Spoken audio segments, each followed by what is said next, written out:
Okay, good morning, atheists, agnostics, skeptics, and anyone who is curious and our allies. You are all welcome here.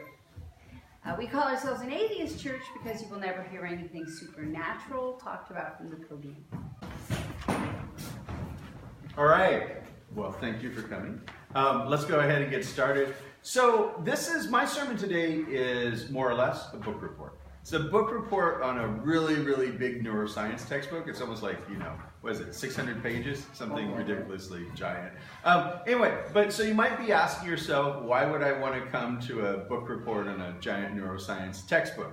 Okay, so 3 reasons I wanted to give this sermon today.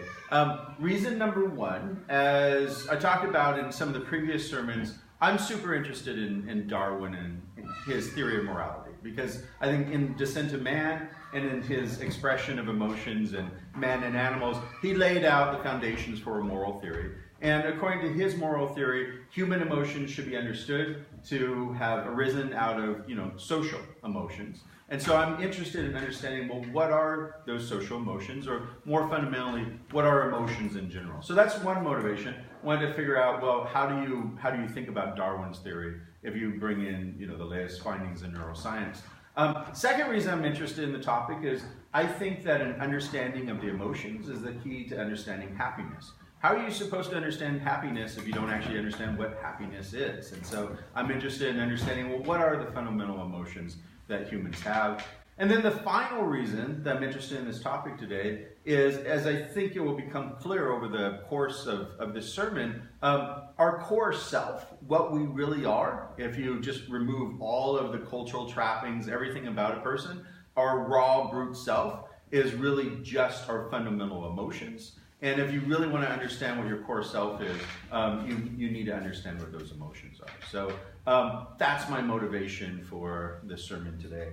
So let me start by giving you some context for the work that Jaak did. And he's the author of, he's the founder of this field of effective neuroscience, of studying emotions through the brain. But let me give you some context for his theories. So he, when we last left off, I was talking about Darwin, right? And he wrote the book like 100 years ago on the expression of emotions in man and animals. And then in psychology, basically crazy stuff, right, for 100 years afterwards. Because what happened was, at least as concerns emotions, because what happened was immediately, we had behaviorism. And behaviorism was founded, initially it wasn't founded on the belief that people don't have mental states. It was founded on the belief that the best way to come up with a science of psychology was to leave out any sort of internal stuff that's going on in the head, because we didn't have any good ways of researching that. So we should focus on the inputs and the outputs, and that's a way to come up with a respectable scientific theory. So you had Watson, you had Skinner studying that. And then after we had behaviorism, we had which is currently in vogue, we have the social constructivists. And we talked a little bit about those a few sermons ago, people like Elizabeth Barrett, who claim that all emotions are socially constructive. They're not natural kinds. They're sort of socially made up. Here's the shortened form of their argument. How many people in the room think calmness is an emotion? Raise your hands if you think being calm is an emotion. Okay, we got about 2. How many people think that calmness isn't an emotion? Oh, come on, there's more people in the room than that. All right, no, you don't even believe that. Okay. Anyway, so according to surveys, this is from Russell, about when you ask that question, about 48% say yes and 51% no. Say no. What's that? That's interesting, statistically, an even crapshoot. Yeah, but almost exactly, and even, right, yeah. Is the sample large enough to be significant? Yes, yeah, so this is based on Russell's research. The idea here is that for a lot of emotions, the other example that Panksepp brings up is the DSM. Is everyone familiar with the DSM in psychology? Mm-hmm. Each edition of the DSM, of course, the number of mood disorders keeps growing and growing and growing. I think first one was like 9, latest one is like, in the thousands now or something. It's just, and I understand why psychologists would start saying, this seems a little socially constructed once we've gone to so many emotions. But just, that is very counterintuitive. It's a very counterintuitive position to say that emotions are socially constructed. Let me give you a counter, thought experiment. Imagine for a moment, a Martian was to come in his little Martian lander and land on the Earth, and he lands at different places on the Earth, and he looks around at these great apes. He's doing a study on these great apes called humans, and he's looking at the humans, and he notices that when humans when humans are happy, they make this strange barking sound, this really loud barking sound. When humans feel ashamed, their skin, it actually turns like pink. Isn't that weird? And then when humans are sad, there's water that comes from their eyes. I mean, these are clearly very physical, responses. I mean, I consider the emotions I have, the physical responses I have to emotion, as much of being human as, having two eyes or having, a thumb. I mean, these are things that just intuitively at least seem built in. So I'm just going to assume that Darwin's position is right and Panksepp is right, and not spend too much time talking about either behaviorism or the social constructivists, because just on the face of it, they have a lot more arguing to do to convince me than someone like Darwin does, because their arguments just don't seem intuitive. So let me explain what Panksepp's method is. So Panksepp's response to all of that is that we can create a science of emotions. Hey. We can actually create a science of emotions, and the way that we create the science of emotions is we should take advantage of a method called triangulation. And his idea is that we can get three sources of information about what the emotions are. First, what we should do is we should take a look at our subjective states. In other words, what we self-report about our emotions. So as you'll see, one of the things about Panksepp's emotions is they can all be elicited by direct brain stimulation. So you take some electricity, stick it in someone's brain, and they'll experience the emotion. If it's a human, they can report, their experience. So you have a direct report of the emotional experience. The second part of the triangulation is brain functions. And this is something that Darwin didn't have, he didn't have a way to do 100 years ago. But Panksepp, I'm going to talk about a lot of the different ways that we have now. We have fMRIs, we can look at the chemical effects on different brain areas, we can do the direct electrical stimulation, and we can do all these studies, mainly in animals, to try to figure out, well, what are, the actual brain pathways? And if you dump a bunch of chemicals into an animal's head and the animal no longer, responds in a fear-like way, well, that's pretty good evidence that, that animal has this, something similar to the human experience of fear.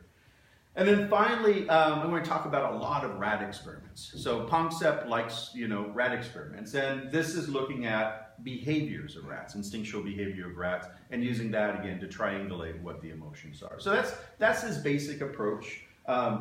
Subjective experience, self-report, look at brain functions, and then finally look at the behavior of other animals. And that way we can try to figure out, well, what are the basic emotions? Okay, so let me give you his main theory, and then we'll dive into each of the different emotions. His main theory is that our emotional system, the human emotional system, is divided into three different layers. That we have a primary process layer, and that has the raw sort of, primordial emotions that we are born with. And then we have a secondary layer, and that layer allows us to generalize the emotions to more experiences. And then we have a tertiary layer that's where cognition kicks in, and we're able to, plan about the emotions or feel anxieties about the emotions or think about the emotions in a propositional manner. So those are his three layers of emotions. So let me go through them in a little more detail. So the primary process emotions, those are the raw emotions, the 7 primordial emotions.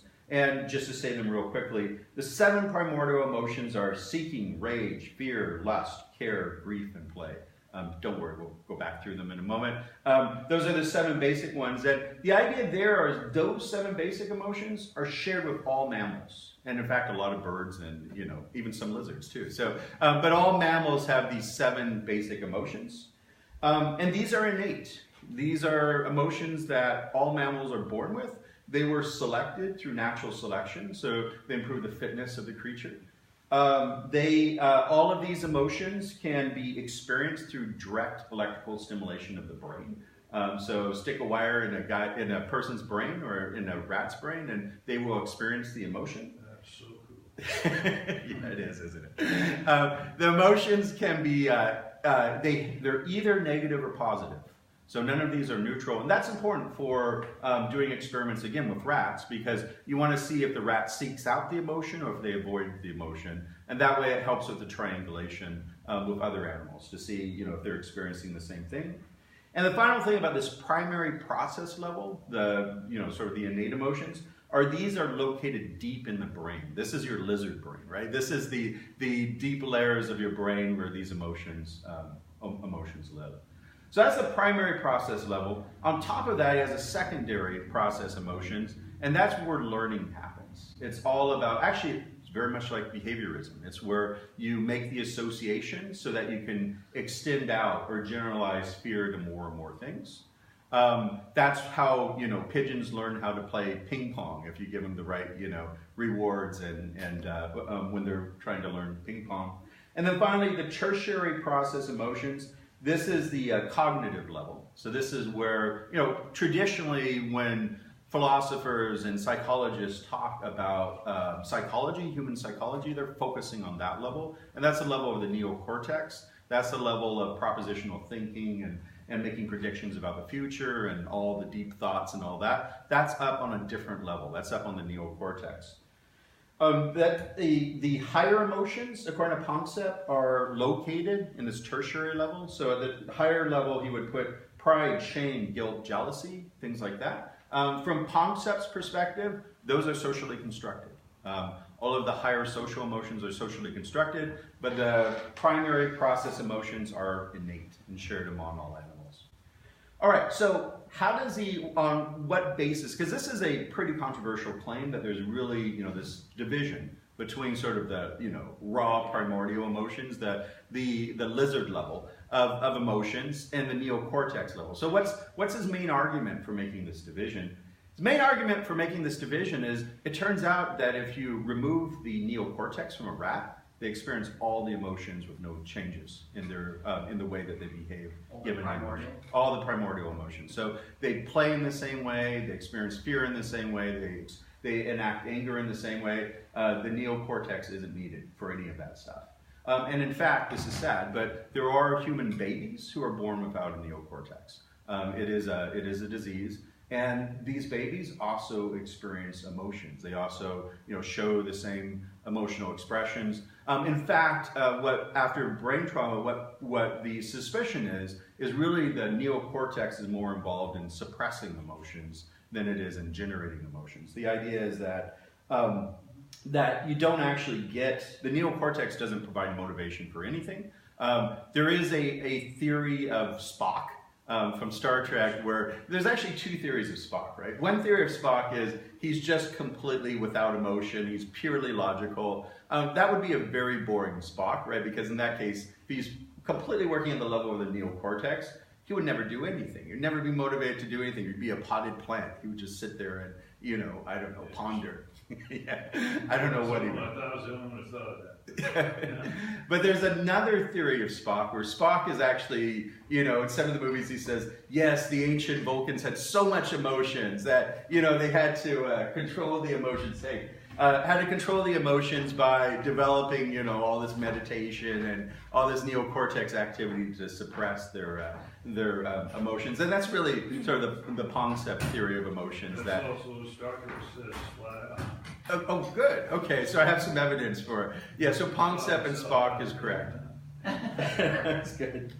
Okay, so I think that's a convincing argument. Remove the neocortex, still have emotions. That's pretty straightforward, pretty easy to test.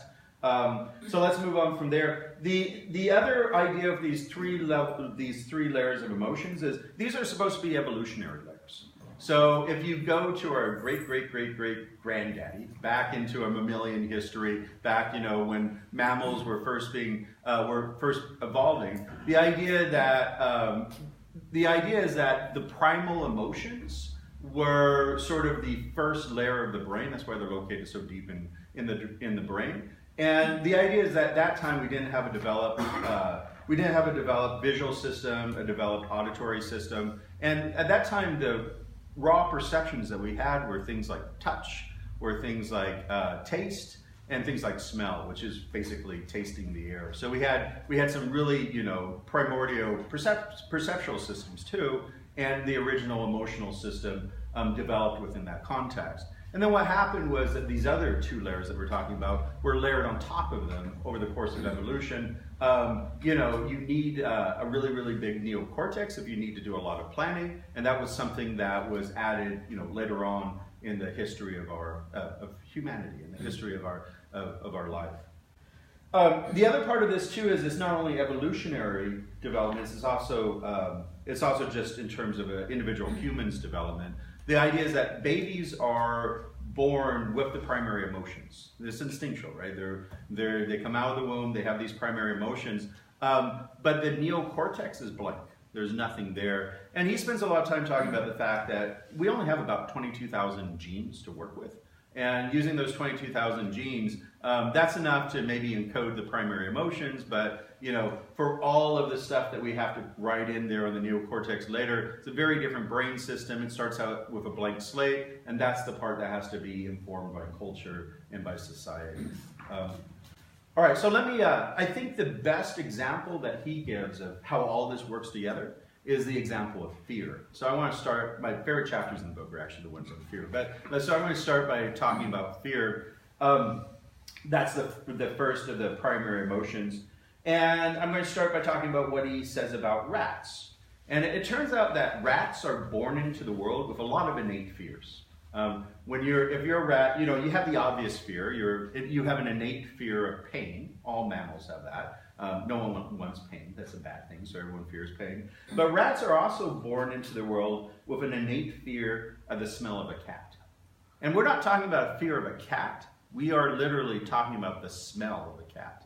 So even if a rat has never seen a cat, even if a rat has had zero experience with cats, a rat will still, if you bring in a little, piece of fabric that's been around a cat, the rat will exhibit fear behavior. It's that simple. It's just built in. The other thing that a rat has is an innate fear of open spaces, of well-lit open spaces for obvious reasons, owls and birds and such. Just afraid. For a rat, you can create fear in a rat through direct electrical stimulation in the brain. And in that case, what happens depends on the level of stimulation. If you just sort of give it a low level of electrical stimulation, they'll freeze. They just won't move at all. If you give it a higher level of stimulation, they'll flee. They'll go running out of the room in terror, So it all depends on how much electricity you pump in there.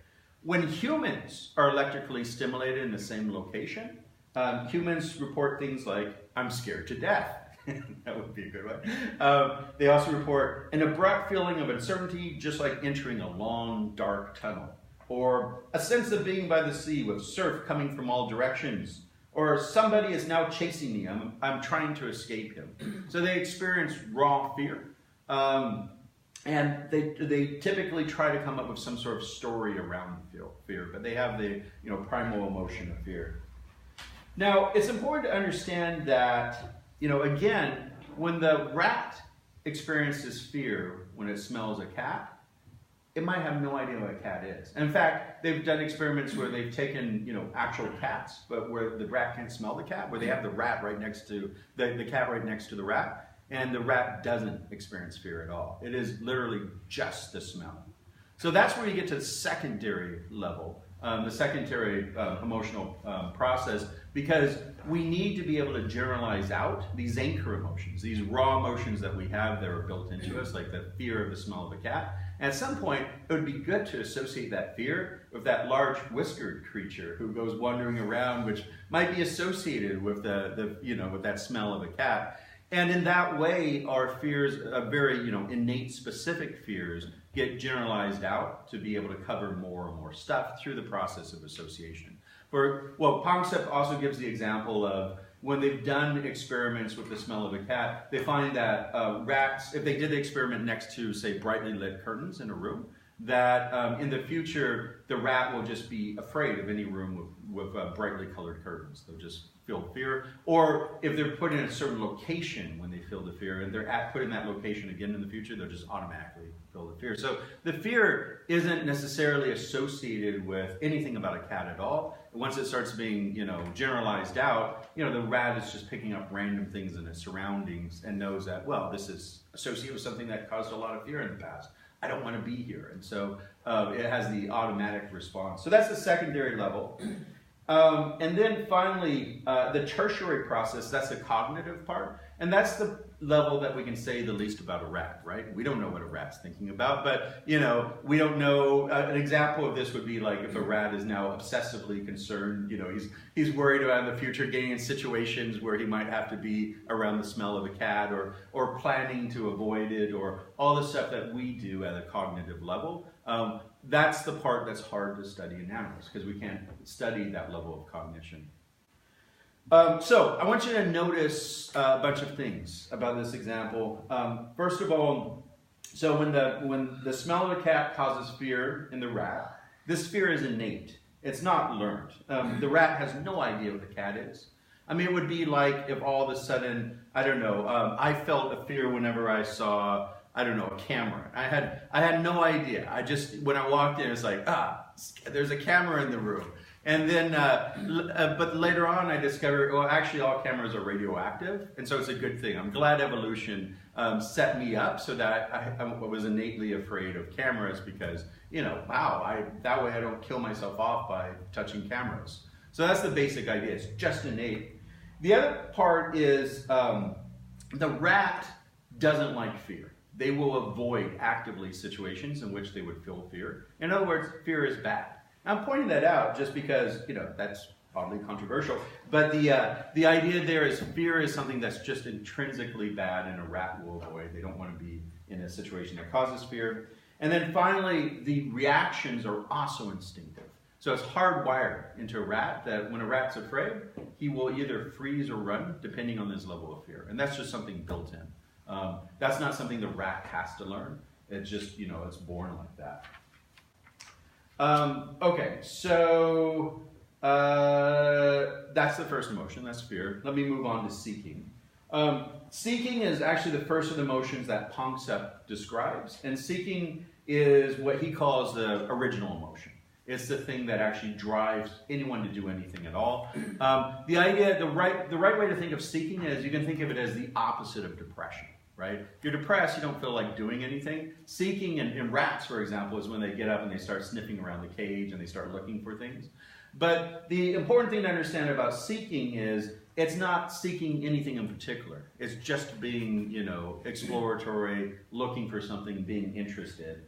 What Panksepp calls it, the goad without the goal, is how he describes it, something without an object.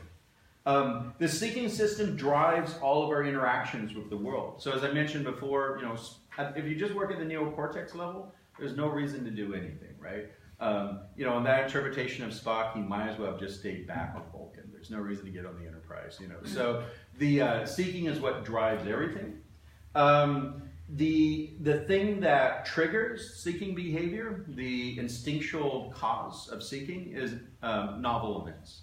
So something unexpected happens, and that will drive seeking. Seeking can be generalized. Panksepp gives the example of a baby, lying in a crib, looking up at a mobile, hearing, the mobile make tinkling sounds, and then being brought out later and someone having a glass of iced tea, and the ice cubes making the same tinkling sounds, that could, drive the interest of a baby and be a generalized form of the seeking behavior. Now, you can, seeking system can get overstimulated. And then seeking works very much like as if you've taken cocaine or amphetamines. And in that case, what humans tend to do is they start exhibiting stereotyped behavior. Well, they'll do start pacing back and forth, obsessively. Or, taking items out of a woman might start taking items out of a purse and putting them back in over and over again. Stuff you should think of a drug addict waiting to get drugs is overly stimulated. So that's the seeking system. let's move on to rage. So rage is the next of as the third of the primal emotions. And you know, just like all the other emotions, you can cause rage by direct electrical stimulation. And you know what animals do when you directly stimulate their rage system? They bite. They immediately, you know, bite. If you do that to a human, humans clench their jaw and they report feelings of intense anger. But they don't understand why they're angry. They have no object in this case, and they feel embarrassed or strange. It's like all of a sudden you feel incredible rage, but it's not rage at anything. It's just rage. You know, again, these are instinctual behaviors. Rage is bad. People don't like rage. Animals don't like rage, and they'll go out of their way. Rats will avoid situations that will cause them to have rage. You know, it's not a, some people have argued, well, we all know probably people will get some juice out of getting angry, especially drivers, I don't know, but the actual primal emotion of rage is something that people will actively try to avoid. Panksepp says you can actually breed animals for rage. So you can selectively breed rats. So you get angry rats. You can breed angry rats, so which is more evidence that it is, you know, genetic. In general, Panksepp said in animals, women or female animals feel less anger than men. And actually, in all the emotions, there are differences between the sexes in terms of the way they experience and also act according to the emotions. So that's rage. Motion number 4. 4 of 7, don't worry. So motion number 4 is lust. And he has a lot to say about lust. I just want to summarize the main thing about lust is it's expressed very, very differently with different mammals. If you're a gibbon, you mate for life. Isn't that nice? Hallmark moment there. But gibbons mate for life. A gorilla has a harem-style family structure. Orangutans are socially isolated. They don't actually, you know, come together except for mating. So the way that lust is actually exhibited in animal behavior can be very different. And even among the great apes who are our closest relatives in the world, there's no standard way that lust is exhibited. Let's move on to care. So care is important because this is the emotion that, according to Darwin, was the basis for all the social emotions, right? It was the love of a mother for her child. That was the foundation of social emotions and the foundations of morality. So according to Panksepp, you know, animals express care in very different ways. If you go outside of mammals, if you go back to reptiles just don't care. They lay some eggs, they wander off, you know, whether their offspring live or die, it's all up to them. Good luck, kids, we'll see you later. That's pretty much how reptiles raise their young. If you move to rats, rats are also odd because rats, and this might be because of the breeding, but rats don't actually bond with their own young. They will help raise any of the young within a rat troop. Sheep must bond with their mothers within a couple of hours of birth. The reason is because sheep are mobile, right? So if they can't figure out who their young are, then they'll never bond with them and the newly born sheep will die. And the mothers actually figure out who their young is purely off of smell. So they smell out their young, they can identify them in the future, and that's what bonds them together. In the case of humans, this was a little surprising to me, but human mothers bond immediately with their babies, but the babies don't care for the first 6 months. That babies, actually anyone can watch a human baby for the first 6 months. It doesn't seem to have any long-term consequences. It's after that first 6 months, because that's when babies start to become mobile, that they start bonding with a particular mother. He says attachment is like, social attachments like this works exactly like heroin. In fact, he says it uses the exact same brain pathways. Friendships, family, that's heroin. You have it's the same opiates that are going through your brain. And separation, tragic separation, causes the same feelings of withdrawal as you have when you go off of heroin. It's the same emotional pathways. This is very different from what the behaviorists claimed, right? For example, Wallace, one of the founders of behaviorism, he wrote a book on child rearing practices. It's a great book. So he wrote an advice book on the best way to raise children. And this is what he wrote in his book. He wrote, his most famous piece of advice for proper child rearing was to, quote, never hug and kiss them, never let them sit in your lap. If you must, kiss them once on the forehead when they say goodnight, only if you must. Shake hands with them in the morning. Give them a pat on the head if they have made an extraordinary good job of a difficult task. And this is from his Psychological Care of Infant and Child in 1928, which sold over 100,000 copies within months of publication. So, should mention Wallace, this is sad, sorry to bring this up, but his son ended up committing suicide, and his daughter continuously, tried to commit suicide throughout his life. So this is not good parental advice. Someone should have tech edited this book, before it went out. But this was the dominant, because from the point of view of, a behaviorist, emotions don't exist. Why does it matter? You pat that. But that's completely wrong. We know it's wrong. And in fact, we know now that lack of care, if a child doesn't bond with their mother correctly, it's not only one generation that can be messed up, it's multiple generations, because it messes the kid up psychologically, and then when that kid has children, it messes that kid's children up. So parents have a strong responsibility to make sure that their children feel cared for. Panksepp also says that care might be the basis of religion. He writes, it is even possible that much of the emotional attraction and power of religion is based upon social attachment systems, no doubt supplemented by other social feelings of the brain. Consider the fact that the hunched, self-clasping posture of socially isolated infant monkeys is fundamentally similar to a prayer posture, a bodily posture of despair and supplication. Head down, arms and hands clenched, I'm not sure I'm getting this right, expressing the most primal need for solace. In humans, this often transforms into the cognitive longing for care from a higher power.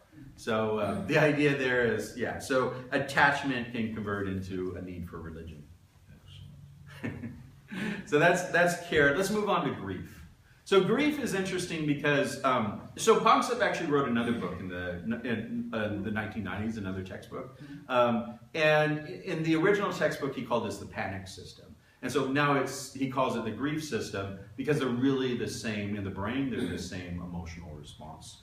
The idea is that when you separate a child from the child's mother, the child starts making, they're called distress vocalizations, but you know what they are. When the child's wandering in the grocery store, help, mama, where are you? Whatever, they start wandering around and, bugging all the parents. And anyway, so that is a distress vocalization, and all mammals do that, right? Otters do that, rats do that. But what happens is they'll do those distress vocalizations, and then after a certain amount of time, the distress turns into grief. The kid stops making sounds. In fact, they huddle and they stop making noises. And the reason that people think they do that is, well, if you've been separated from your mother in the wild, it's a good idea that immediately after being separated, start making a lot of noise so you can find your mother. But if it's been too long, it's better just to hide.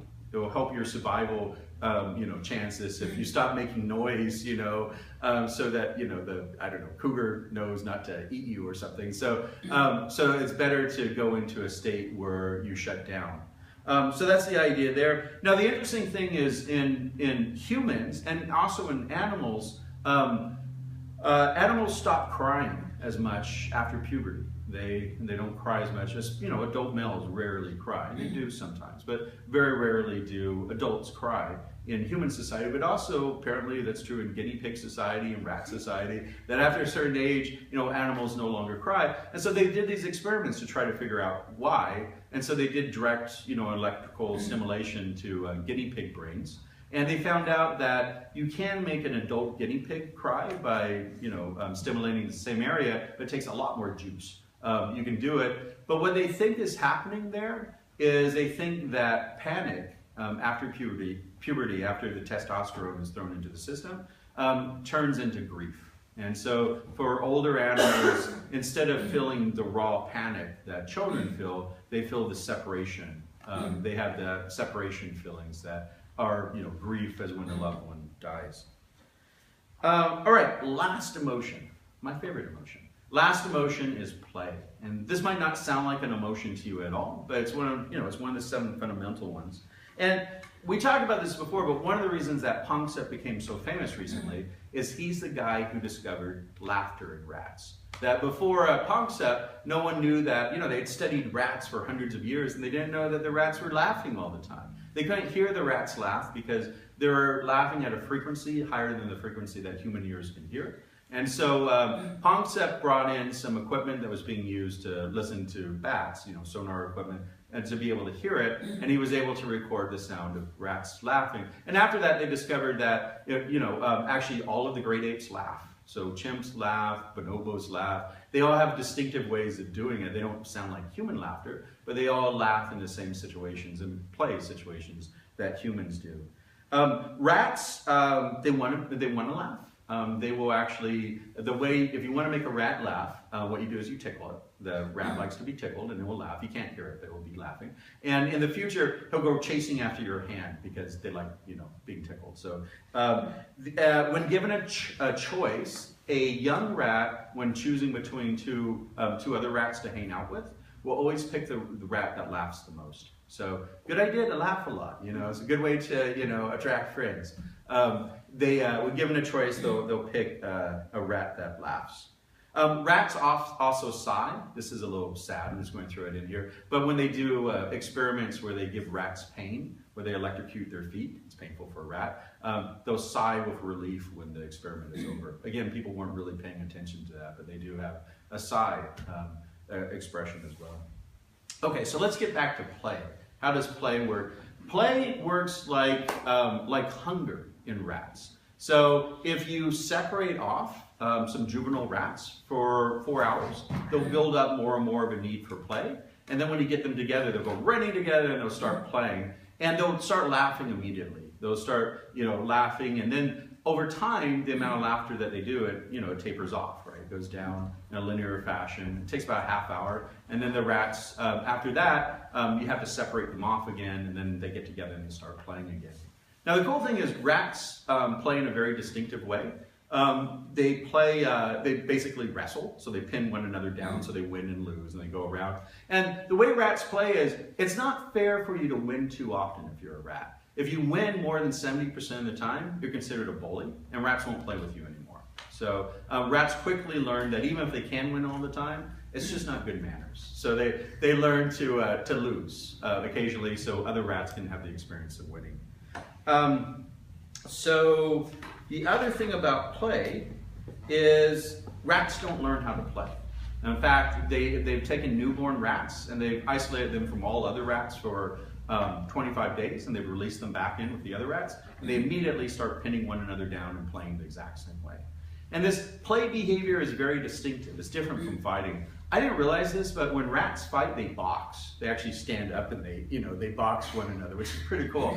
But they don't do that when they play. They have a very distinctive way of interacting. Rats like to play even when they lose.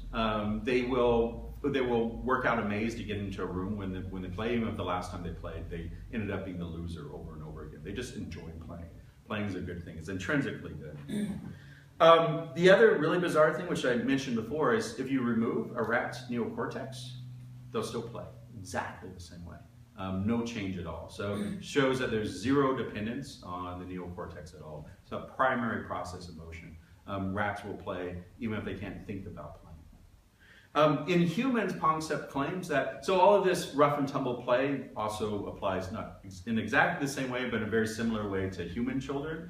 But in human children, humans very quickly adopt play behavior into verbal behavior, into ways of asserting dominance and into arguing back and forth in a way that's very similar to play, but transfers into the verbal domain.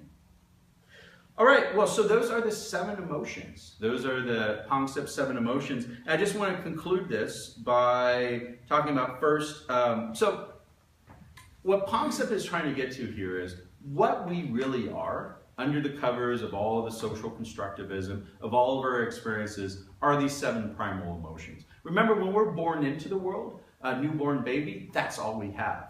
And these are the raw ways that we experience reality, right? This is where we actually have the qualia experience. This is our fundamental way of interacting with reality before we start building a more and more cognitive way of understanding the world around us. And the cool thing from my perspective is the experience of a squirrel coming into the world isn't that different from the experience of a human baby, right? We're both born squirrels, and my dog Rover, and every other mammal you can think of, we're all born into the world with those same set of 7 fundamental emotions. And then, of course, humans have much more potential than squirrels down the road. But, we all come into the world experiencing the world in the same way. And then over time, we start experiencing things in more and more complicated ways. So that's it.